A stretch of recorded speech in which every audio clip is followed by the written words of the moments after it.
утро в теб. От прозореца отваря се с дишване. Денят е чист, като неписана река. Света отвън не бърза, не въздиша, просто ни подава тиха си ръка. Изтръскай нощните сенки от раменете, чуй как града се събужда със звън. Днес е моментът, в който сърцето излиза наяве от стария сън. И всичко е песен, и всичко е светло, когато откриеш в теб доброта. Живота е дар, нарисуван със цветно, една безкрайна и добра мечта.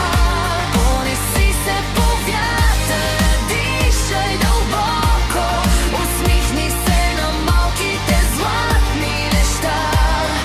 Щастието не е скрито високо, то е тук в най-обикновени неща.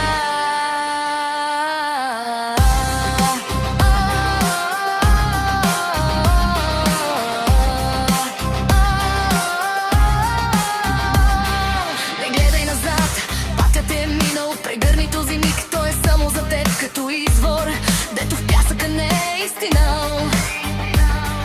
Ти носиш в себе си огън и лед, сподели една дума, дари и усмивка. Виж как доброто се връща при нас.